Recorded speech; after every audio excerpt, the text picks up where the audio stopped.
நீங்கள் தவறவிட்ட எபிசோடுகளை இப்பொழுதே காணுங்கள் உங்கள் Tandivan.com மற்றும் Tandivan யூடியூப் சேனலில்.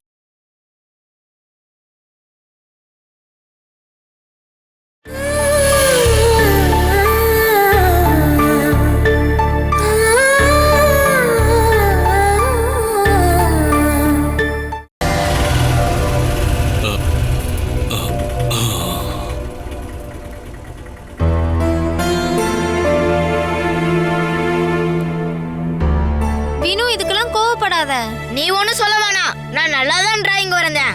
ஆனா எனக்கு பிரைஸே கொடுக்கல. ஒண்ணுமே தெரியாதவங்க தான் அங்க வந்து பிரைஸ் கொடுத்தாங்க.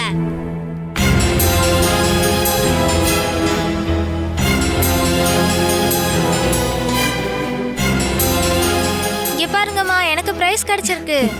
ரொம்ப சந்தோஷமா. எங்க காட்டு. 2 செக்ஷன்லயும் ஒரு 500 குழந்தைகளுக்கு மேல இருந்தாங்க. அதுல நீ செகண்ட் பிரைஸ் வாங்கியிருக்கல? நல்லதுமா. நீ ஏண்டா இவ்ளோ கோவமா இருக்க? மார்க் போடுற எல்லா சாருமே இவன் டிராயிங் சூப்பர்னு சொன்னாங்க. ஆனா பிரைஸ் தான் கிடைக்கல. அதனால தான் கோவமா இருக்கான். அப்போ உன் கையில என்ன இருக்கு? அவன் கலந்துக்கிட்டதுக்கு சர்டிபிகேட் கொடுத்துருக்காங்கம்மா. கலந்துக்கிட்ட எல்லா குழந்தைக்கும் கொடுத்தாங்க. அவங்க எனக்கு பிரைஸ் கொடுக்கவே இல்ல. அதான் உனக்கு சர்டிபிகேட் கிடைச்சிருக்கேடா. இந்த இதையும் நீயே வச்சுக்கோ. டே வினு, நில்லுடா. என் பிரைஸ கூட நீயே வச்சுக்கோ. இங்க தாங்கம்மா. உன்னோட பிரைஸ்லாம் எனக்கு தேவையில்லை. டே வினு,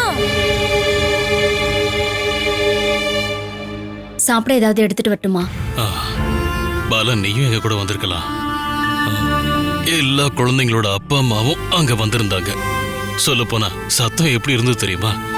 500 குழந்தைங்க அவங்க வரைகிற டிராயிங்கு எல்லாத்தையும் பார்த்துட்டு தான் நாங்க வந்தோம். நான் அந்த நேரத்துல வீடு எல்லாத்தையும் தொடச்சு எடுத்துட்டேன். அகிலா எந்த தலைப்புல டிராயிங் வரைஞ்சான்னா ஒரு நல்ல அம்மா அப்படிங்கிற தலைப்பு தான். ஒரு கையில 2 குழந்தைகளையும் தூக்கி வச்சுக்கிட்டு இன்னொரு கையில நோயாளியா இருக்கிற அவ புருஷனை தாங்கி பிடிச்சுக்கிட்டு தலையில ஒரு பாரத்தை வச்சுக்கிட்டு நடக்கிற அம்மா. அதத்தான் நம்ம பொண்ணு வரைஞ்சிருக்கா.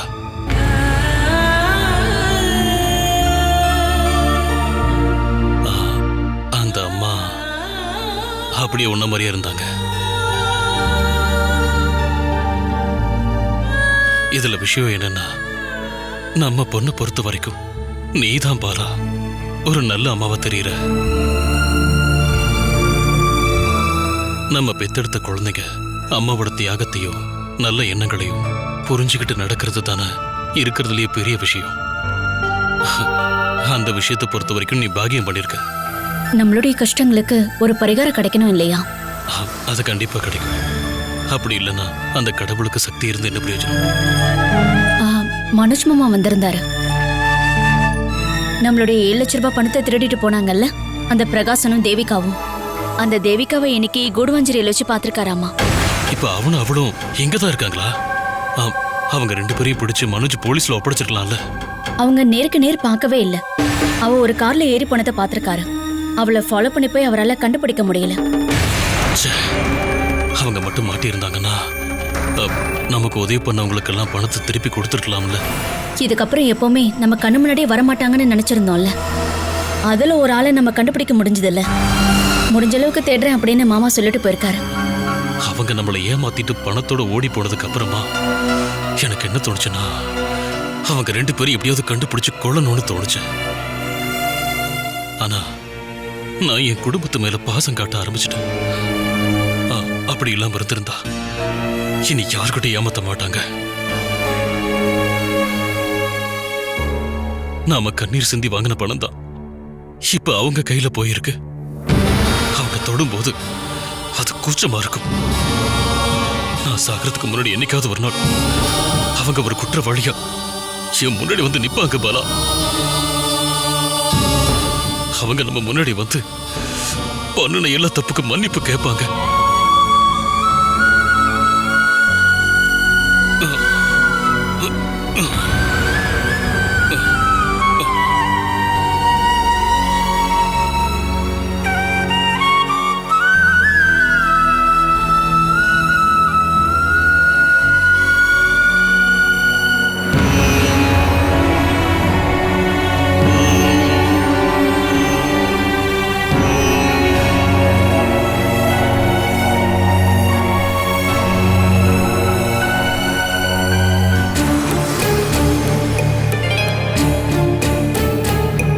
டேய் என்னன்னு சொல்லு. என்னடா விஷயம்? இவன் பொண்டாட்டி விட்டுட்டு போயிட்டா, அப்புறம் யாருகிட்ட பேசுறான்?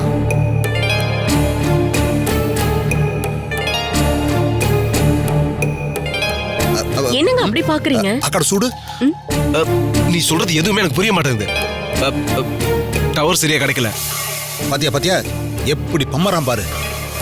இவனுக்கு வேற ஏதோ இல்லீகல் கான்டாக்ட் இருக்குன்னு நினைக்கிறேன்.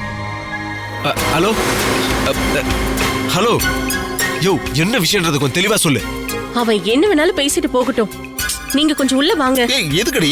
என் கூட வாங்க வாங்க. என்னங்க வாங்க.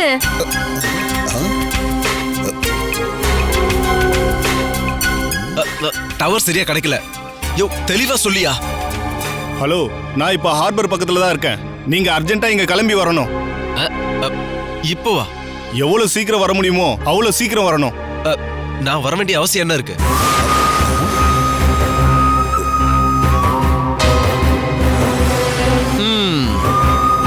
ஏதோ ஒரு அப்பாவி பொண்ணை லாக் பண்ணிட்டான். ஏதோ மொள்ள மாதிரித்தனம் பண்ணி ஒரு பொண்ணை மயக்கி வச்சிருக்கான். இத நீயே டீல் பண்ணா போதும். இதுல உங்களுக்கு தான் பெனிஃபிட் இருக்கு. அது ஒரு நல்ல சஸ்பென்ஸா உங்க முன்னாடி கொண்டு வந்து நிறுத்ததான் உங்களை வர சொன்னேன். வரலனா உங்களுக்கு தான் நஷ்டம். என் வலையில மாட்டின கிளிய நான் பறக்க விட்டுருவேன். கொஞ்சம் சீக்கிரம் கிளம்பி வாங்க. நான் கிளம்பி வரேன்.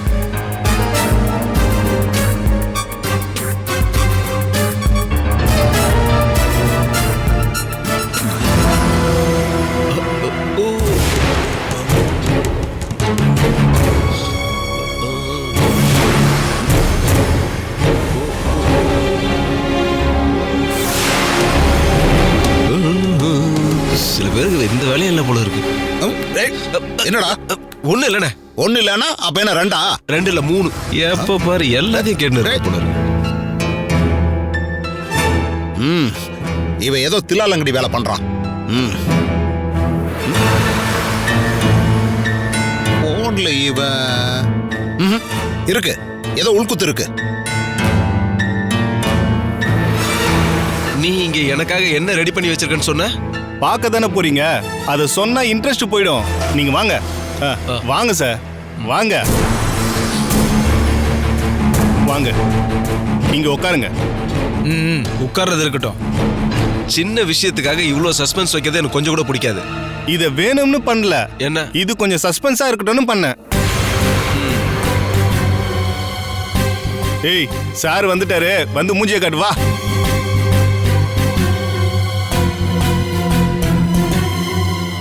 வெளியே வா சீக்கிரம்.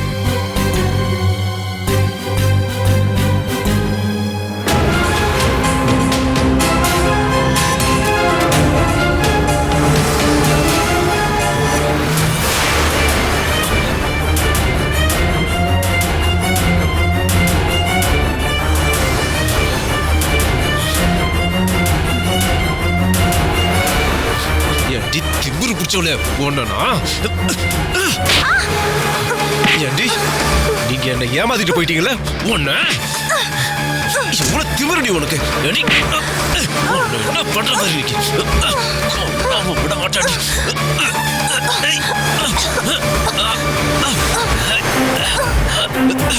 இன்னைக்கு நீ உயிரோட இருக்க மாட்டேன்.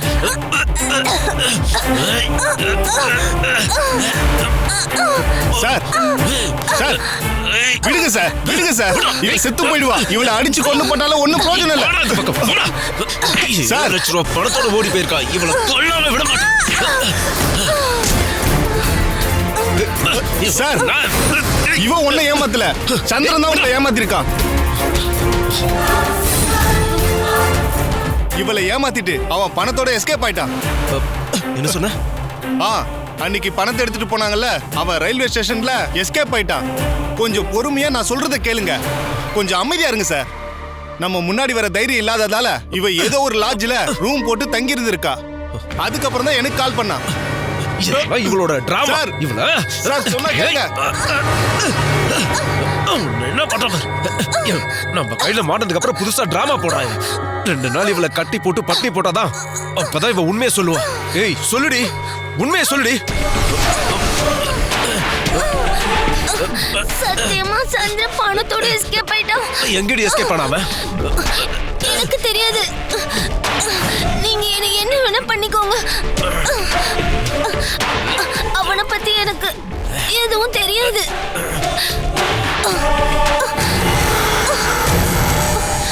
ஒரு மாசம் நடிக்கிறதுக்காக 1 லட்சம் ரூபாய் தரேன்னு சொல்லி கூட கூட்டிட்டு வந்தான். இதுக்கப்புறம் என்னால வெளியே எங்கேயும் போக முடியாது.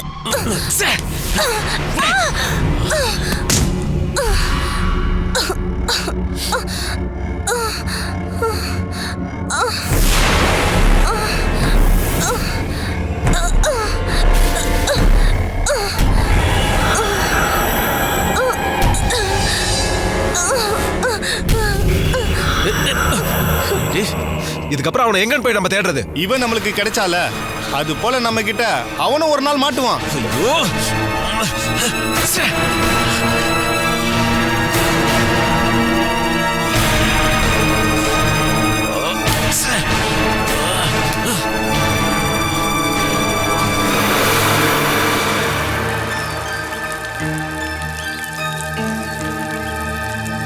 அப்பா இதை என்கிட்ட கொடுங்க, நான் பண்றேன். வேண்டாமா, உன்னோட ட்ரெஸ் எல்லாம் நினைச்சிரும்.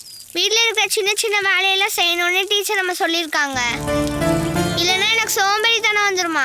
இங்க பாருமா, நீ எதுவும் பண்ண வேண்டாம். நீ நல்லா படிச்சா மட்டும் போதும். அதான் இப்போ உன்னோட வேலையே. படிக்கிறதுக்கு எனக்கு ரொம்ப கஷ்டமா இருக்குப்பா. இந்த வேலை தான்ப்பா ஈஸி. அதெல்லாம் அப்படிதான். வெளியிருந்து பார்க்கும்போது பல வேலைகள் ஈஸியா இருக்க மாதிரி இருக்கும். தினமும் அந்த வேலையை பண்ணும்போது தான் கஷ்டமா இருக்கும், பாரமா இருக்கும், அப்புறம் உனக்கே போரிங்கா இருக்கும். படிக்கிற எல்லாத்தையும் எப்பவுமே கொஞ்சம் கூட ஞாபகம் வச்சுக்க முடியலப்பா. டீச்சர் அம்மா கிட்ட நான் டியூஷன் போயிருந்தப்போ நான் படிக்காம விட்டுட்டு எனக்கு தெளிவா சொல்லி கொடுப்பாங்க. அந்த நாட்கள் முடியாம கிடக்கும் போது நான் எப்படி போறது? நீ கஷ்டப்பட்டு படிக்க வேண்டாம். தேங்க்யூப்பா. இஷ்டப்பட்டு படிச்சா போதும். என்னது? இஷ்டப்பட்டு படிச்சாலே போதும்னு சொன்னேன். அப்படி இஷ்டப்பட்டு படிக்கும்போது நம்ம எதையும் மறக்க மாட்டோம். ஐயோ சார், சூரஜ் சார், நீங்க என்ன பண்றீங்க? பார்த்தா தெரியலையா? உங்களுக்கு எதுக்கு சார் இந்த தேவையில்லாத வேலைலாம்? கொடுங்க, நான் பண்றேன். இந்த வேலையை நான் பண்ணிக்கிறேன். லாலி, உங்களுக்கு வேற ஏதாவது வேலை இருந்தா போய் பாருங்க. மேடம் இதை பார்த்தாங்கன்னா என்னதான் திட்டுவாங்க. நான் தான் உங்ககிட்ட சொல்லி இந்த வேலையெல்லாம் செய்ய வைக்கிறேன்னு. அவங்க உங்களை கண்டிப்பா திட்ட மாட்டாங்க. ஆனா நீங்க செய்ய வேண்டிய வேலையை செய்யாம இருந்தா அப்ப கண்டிப்பா திட்டுவாங்க. நான் இங்க கிடைக்கிற சம்பளத்தை விட ரொம்ப அதிகமா தான் வேலை செய்யறேன். அதோட அதிகமா சாப்பிடவும் செய்றீங்க. ஐயோ, நான் ரொம்ப ஃபுட் கண்ட்ரோல்ல இருக்கேன். கண்ட்ரோல்ல இருக்கும் போது எப்படின்னா, கண்ட்ரோல்ல மட்டும் இல்லனா அப்பா கையான குட்டி மாதிரி இருப்பீங்க. கிண்டல் பண்ணாத பாப்பா. உடம்பு இளைக்கிறதுக்கு நான் இப்ப யோகா எல்லாம் பண்ணிட்டு இருக்கேன். இப்ப நான் ரொம்ப ஸ்லிம் ஆயிட்டேன். அது எங்களோட அதிர்ஷ்டம். அப்படின்னா நான் இங்க இருக்க வேண்டிய அவசியம் இல்லையா? நான் கூப்பிட்டு தான் நீங்க வந்து இங்க இருக்கீங்களா லாலி? அப்படின்னா நீ வாமா, உனக்கான சாப்பாடை பாட்டி எடுத்து வச்சிருக்காங்க. அதை இங்க கொண்டு வரணுமா? வேணாம், நான் அங்கேயே வந்து சாப்பிட்டுக்கிறேன். அம்மா, நீ சீக்கிரமா சாப்பிட்டு வா, இல்லன்னா லாலி அதை சாப்பிட்டுருவாங்க. சார், நீங்களும் என்ன கிண்டல் பண்ணாதீங்க. என் உருவம் தான் இந்த மாதிரி. ஆனா கொஞ்சமா தான் சாப்பிடுவேன். எனக்கு இப்ப பசி ரொம்ப அதிகமா இல்ல. முக்கியமா இந்த நேரத்துல நான் 2 செவ்வாழை, ரமேஷ் சார் வேண்டான்னு சொன்ன ஒரு முட்டையும் 1 கிளாஸ் பால், இதை மட்டும் தான் சாப்பிட்டேன். அதனால நான் கல்யாணி பாப்பா தட்டுல கை வைக்க மாட்டேன். எங்க பாட்டிக்கு ஏத்த ஆளுதான்ப்பா. சரி, நீ போமா. அப்பா, இன்னொரு விஷயமும் நான் உங்ககிட்ட சொல்லணும். ம். என் ஃப்ரெண்ட் அகிலோட அப்பாக்கு ட்ரீட்மெண்ட் பண்ணி குணப்படுத்திட்டா சந்தோஷமா இருப்பாங்கல்ல. ஆமா. பணம் இல்லாதனால தான் பிரீத்தி ஆண்டி சொன்னாங்க ட்ரீட்மெண்ட்டே பண்ண முடியாதுன்னு. அந்த அங்கிளுக்கு தேவையான ட்ரீட்மெண்ட் பணத்தை நீங்க கொடுக்கலாம்லப்பா.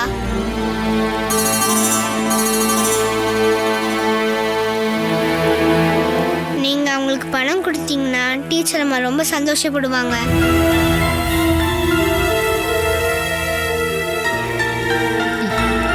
என்னம்மா நீ இந்த மாதிரி ஒன்னொன்னா கேட்டு அப்பாவை ஏன் கஷ்டப்படுத்துற? வா வா, டிஃபன் சாப்பிடு வா. வா பாப்பா.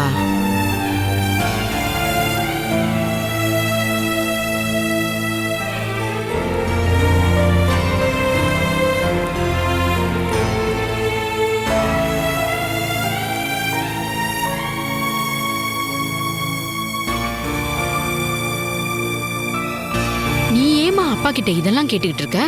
நான் என்ன கேட்டேன்? அந்த பாப்பாவோட அப்பாவை ஆபரேஷன் பண்ணி காப்பாத்தினா நமக்கு என்ன பாப்பா கிடைக்கும்? டீச்சர் அம்மாவோட, அகிலாவோட, இன்னுவோட படத்தெல்லாம் மாறிடும்ல. அதெல்லாம் சரிதான். அதுக்கப்புறம் அவங்க சந்தோஷமா வாழ்வாங்களே. அதுக்கப்புறம் உன்னாலையும் உங்க அப்பாவாலையும் டீச்சர் அம்மாவை பார்க்கவே முடியாது. ஏன் அப்படி சொல்றீங்க? அந்த ஆளு ஒரு மிருகமா, பைத்தியக்கார. இப்போ நோய் வந்தனால அடங்கி ஒடுங்கி இருக்கான். அந்த நோய் மட்டும் சரியாச்சுன்னா அந்த ஆளு பழைய சுபாவத்துக்கு மாறிடுவான். அந்த வீட்டுக்கு போறவங்க எல்லாரும் உண்டில்லன்னு பண்ணிடுவான்.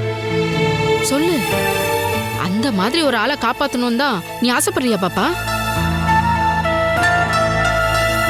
அந்த ஆளு மட்டும் இறந்து போயிட்டானா அப்புறம் எந்த பயமும் இல்லாம நீயும் அப்பாவும் டீச்சரை பார்க்கலாம். நீ உங்க டீச்சர் அம்மாவை உன் விருப்பப்படி இங்க கூட்டு வரலாம். அதுக்கு என்ன பண்ணணும்? அந்த ஆளு ட்ரீட்மெண்ட் கிடைக்காம இறந்து போனோன்னு நீ சாமி கிட்ட வேண்டிக்கணும். நீ குழந்தைக்கு என்ன தேவையில்லாத விஷயத்தெல்லாம் சொல்லி கொடுத்துட்டு இருக்க? அது வேண்டிக்கோன்னு சொல்லிட்டு இருந்த. நல்லா சொன்ன. உன்ன மாதிரி ஆளுங்க தான் குழந்தைங்க மனசுல கெட்டதெல்லாம் பதிய வச்சு அவங்கள தப்பு பண்ண வைக்க தூண்டுறீங்க. இது என்ன நான் பண்ண தப்பா என்ன?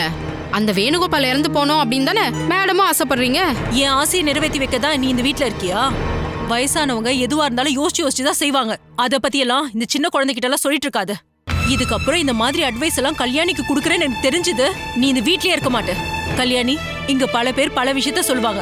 அதெல்லாம் நீ காதுல வாங்கிக்காத. நீ வாமா.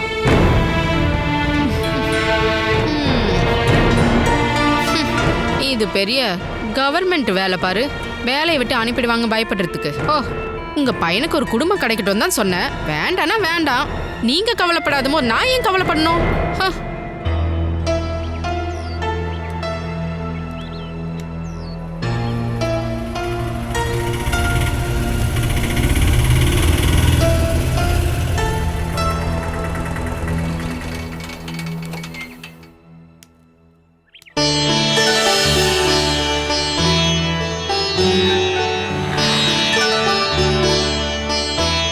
ஆஷா சித்தி,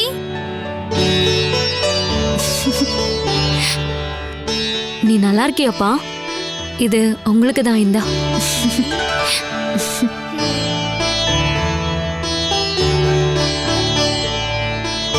ஏய் இங்க பாரு, என்ன ஃபாலோ பண்ணிட்டு வந்தனா அவ்வளவுதான். அம்மா, இதோ யார் வந்திருக்காங்கன்னு வந்து பாருங்க. நீ ஒன்னும் அவசரப்பட வேண்டாம். நான் உடனே எல்லாம் இங்க இருந்து போக மாட்டேன்.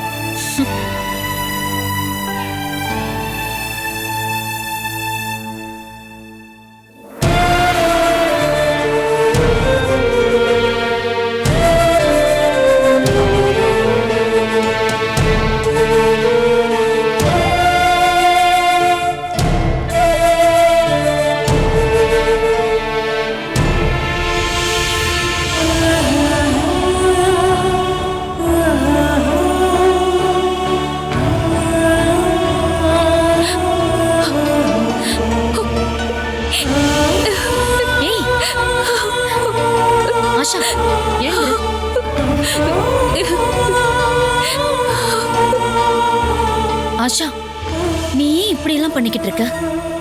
உங்ககிட்ட எந்த முகத்தை வச்சுக்கிட்டு நான் மன்னிப்பு கேட்க போறேன்னு தெரியல.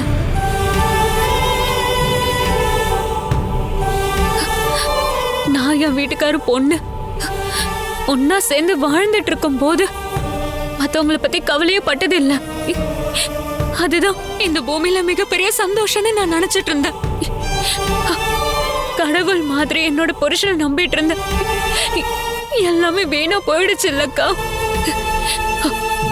அந்த நன்றி கெட்டவன் எனக்கு பண்ண சதி இருக்குல்ல, அவன மாதிரி இருக்க ஒரு போறம்போக்கு. குழந்தை இருக்கம்மா, நீ உள்ள வா. நான் இங்கதான் உங்களை வச்சு கண்ட மேனிக்கு பேசிட்டேன்லக்கா. எங்க குடும்பம் சந்தோஷமா இருக்கிறத பார்த்து நீங்க பொறாமப்பட்டு இப்படி சொல்றீங்கன்னு நான் தப்பா பேசிட்டேன்க்கா. நீங்க சொன்னது சரின்னு நான் புரிஞ்சுக்க கொஞ்சம் லேட் ஆயிடுச்சுக்கா. நான் உங்களை கண்ட மேனிக்கு திட்டினதுக்கெல்லாம் நீங்க என்ன மன்னிச்சிட்டேன்னு சொல்லலைன்னா நான் வீட்டுக்குள்ள வரமாட்டேன்க்கா. என்கிட்ட மத்தவங்க பேசினது நடந்துகிட்டது எல்லாமே நான் எப்பவோ மறந்துட்டேம்மா. இங்க பாரு, என் பொண்ணு ஏதாவது தப்பு பண்ணாலோ சண்டை போட்டாலோ இல்ல என் பேச்சை கேட்காம இருந்தாலும் நான் இவன் மேல கோவப்படுவேன், இல்லைன்னா அட்வைஸ் பண்ணுவேன். தப்பு நடக்காம இருக்கிறதுக்கு நான் என்ன பண்ணணும்னு சொல்லி கொடுப்பேன். அதே மாதிரி தான் நான் உன்னையும் பார்த்திருக்கேன். நான் உன்னை எப்பவும் மன்னிச்சிட்டேம்மா.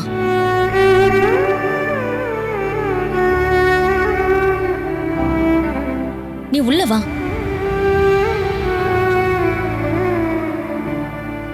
வா.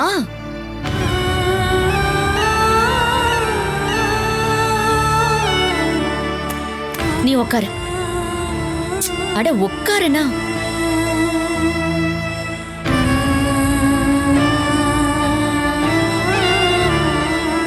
சில நேரத்துல நாம என்னதான் சொன்னாலும் நமக்கு புரியாது. அத அனுபவப்படும் போது ஒரே ஒரு பெரிய பாடத்தை நம்மளால கத்துக்க முடியும். என் வீட்டுக்கார அடிக்கடி போன்ல பேசுறத நான் கவனிச்சேன்க்கா. ஆனா நான் அது பெருசா எடுத்துக்கல. நான் மறுபடியும் பிரெக்னெண்டா இருக்கும்போது செக்கப்க்கு போகும்போது 3 மாசம் பெட் ரெஸ்ட் எடுக்கணும்னு டாக்டர் சொன்னாரு.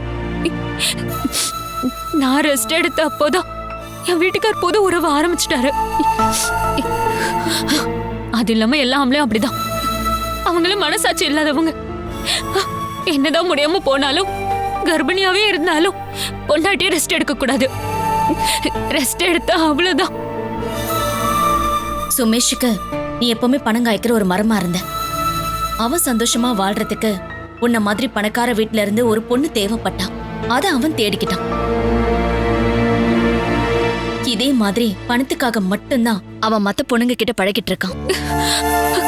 என்னோட வீட்டுக்கார என் பொண்ணு மேலே என் மேலே பாசம் வச்சிருந்தாரு பாலாக்கா. அந்த பாசம் எப்படி போச்சுன்னு எனக்கு ஒன்னும் புரியலக்கா. என் பொண்ணு அடிக்கடி அப்பாவை பார்க்கணும்னு சொல்லுவாக்கா. அது கேட்கும் போது எனக்கு வருத்தமா இருக்கு. என்னோட வாழ்க்கை நாசமா போனாலும் பரவாயில்ல, அந்த சமயத்துல எனக்கு ஒன்னா வாழணும்னு தோணும். உன்னோட கண்ணு முன்னாடிதான் அவனுடைய கள்ளத்தனம் இல்லாம போயிடுச்சு. அப்படி இருந்தும் நீ அவனை காதலிக்கிறியா ஆஷா? என் பொண்ணுக்கும் என் வயித்துல வளர்ற குழந்தைக்கும் அவர் தானக்கா அப்பா. என்னால அவரை மறக்க முடியலக்கா. அதே மாதிரி அந்த ஆள் எனக்கு பண்ண சதி அது மனசை விட்டு போக மாட்டேங்குதுக்கா. என்ன பண்றதுன்னு எனக்கு சத்தியமா புரியல. ஆஷா,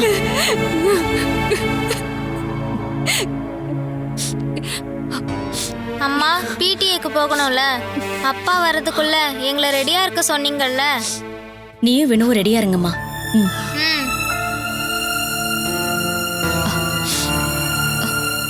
பாலாக்கா எங்கக்கா போறீங்க? ஸ்கூலுக்கு தான். பிடிஏ. நான் வந்தது உங்களுக்கு டிஸ்டர்பா இருக்கா? நான் கிளம்புவா. உன் கஷ்டத்தை யாருக்கிட்டையும் சொல்லாம இருக்கிறது தான் இருக்கிறதுல மிகப்பெரிய கஷ்டம். நீ சொல்லுமா, நீ என்ன சொல்லணும்னு நினைக்கிறியோ அதை நீ மனசார சொல்லு. அது எல்லாத்தையுமே கேட்டுட்டு தான் நான் இங்க இருந்து போவேன்.